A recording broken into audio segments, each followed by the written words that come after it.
വീടിന് തീവെച്ച് ആത്മഹത്യാശ്രമം, 5 പേർക്ക് പൊള്ളലേറ്റു. മലപ്പുറം പൊന്നാനിയിലാണ് സംഭവം. ഗ്രഹനാഥനുൾപ്പെടെ 5 പേർക്ക് ഗുരുതരമായി പരിക്കേറ്റു. ഇന്ന് പുലർച്ചെ 2 മണിയോടെ തീപിടുത്തമുണ്ടായത്. വീടിന്റെ ഒരു റൂമിലാണ് തീപിടുത്തം നടന്നത്. അപകടത്തിൽ പരിക്കേറ്റവരെ പൊന്നാനിയിലെ വിവിധ ആംബുലൻസുകളിലായി തൃശൂരിലെ സ്വകാര്യ ആശുപത്രികളിലേക്ക് എത്തിച്ചു. ഏറാട്ടുവീട്ടിൽ മണികണ്ഠൻ, അമ്മ സരസ്വതി, ഭാര്യ റീന, 2 മക്കൾ എന്നിവർക്കാണ് പരിക്കേറ്റത്. പരിക്കേറ്റവരെ ആശുപത്രിയിൽ എത്തിച്ചെങ്കിലും 3 പേർ മരണപ്പെട്ടു. ഏറാട്ടുവീട്ടിൽ മണികണ്ഠൻ, ഭാര്യ സരസ്വതി, മകൾ റീന എന്നിവരാണ് മരിച്ചത്. ബഹളം കേട്ടെത്തിയ നാട്ടുകാരാണ് വീടിന്റെ വാതിൽ ചവിട്ടിപ്പൊളിച്ച് പൊള്ളലേറ്റവരെ ആശുപത്രിയിൽ എത്തിച്ചത്.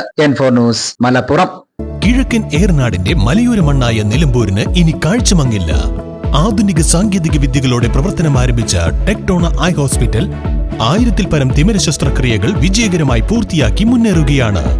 അത്യാധുനിക ചികിത്സാ സൗകര്യങ്ങൾക്കൊപ്പം വിദഗ്ധരായ ഡോക്ടർമാരും സേവന തൽപരരായ ജീവനക്കാരും ടെക്ടോണയെ മറ്റു നേത്ര ആശുപത്രികളിൽ നിന്നും വ്യത്യസ്തമാക്കുന്നു.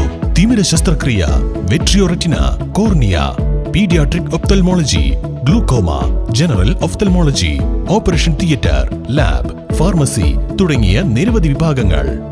അന്താരാഷ്ട്ര നിലവാരത്തിലുള്ള വിവിധയിനം ലെൻസുകളും ഫ്രെയിമുകളാലും നിറഞ്ഞിരിക്കുന്ന ഒപ്റ്റിക്കൽ വിഭാഗം, വിശാലമായ കാർ പാർക്കിംഗ് സൗകര്യവും. ദിവസവും രാവിലെ 9 മണി മുതൽ വൈകുന്നേരം 7 മണി വരെ. ടെക്ടോണ eye hospital, Ooty road, Nilambur, Chanthakkunnu.